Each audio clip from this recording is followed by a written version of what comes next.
வணக்கம் நண்பர்களே. தேமுதிக போன்ற கட்சிகள் தன் அணியில் வந்ததால் ஸ்டாலின் கொஞ்சம் உற்சாகமாக தான் இருந்திருக்கார் முதல்ல. ஆனால் இப்பொழுது கூட்டணி கட்சிகள் அடுத்தடுத்து தங்களுடைய கேள்விகளை இந்த பங்கு பிரிக்கிறதுன்னு சொல்லுவாங்கள்ல, சொத்து பிரிக்கிறது. இப்போ கிட்டத்தட்ட தேர்தல் தொகுதிகள் பிரிப்பது என்பது பங்கு பிரிப்பது போல தான்.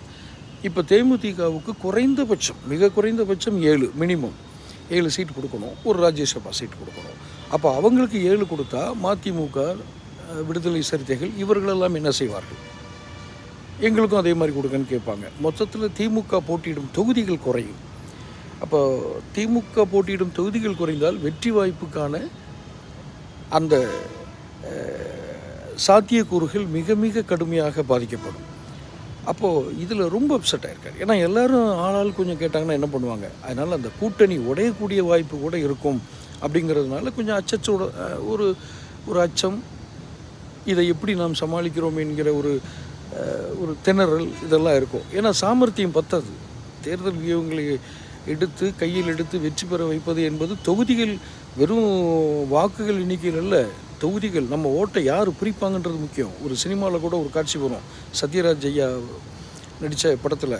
அவர் அரசியல்வாதியாக இருப்பார். ஒருத்தர் வருவார், வந்தவுடனே எப்பா நீ பணத்தை வாங்கிக்க, கட்சியில் சேர்ந்துரு அப்படின்னு மணிவண்ணன் ஐயா, மறைந்த நடிகர் மணிவண்ணன் சொல்லுவார்.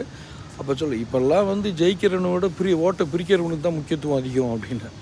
ஸோ அந்த அடிப்படையில் தான் ஸ்டாலின் இவங்களெல்லாம் இந்த தேமுதிக மாதிரி ஆட்களுக்கெல்லாம் ரொம்ப முக்கியத்துவம் கொடுத்து பணம் கொடுத்துங்கிறது உண்மை தான். ஆனால் அதை வெளியே சொல்ல மாட்டாங்க.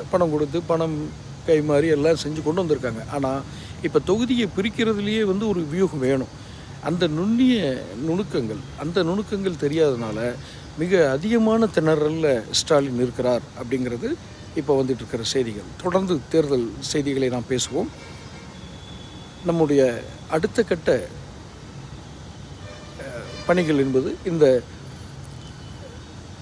தேர்தல் களத்தில் இந்த தேர்தல் நுணுக்கங்கள், அரசியல் வியூகங்கள், கள நுணுக்கங்கள், இதை யார் பயன்படுத்தி யார் அதிகமான வெற்றியை பெறுவார்கள் என்பதை நாம் கணித்து நிச்சயமாக சொல்ல முடியும். ஏனென்றால் நம் சேனல் கணித்ததெல்லாம் நடந்து கொண்டிருக்கிறது. அந்த அடிப்படையில் தான் அடுத்த கட்டம் வருகிறது. தொடர்ந்து பேசுவோம். சேனல் சப்ஸ்கிரைப் பண்ணிக்கோங்க.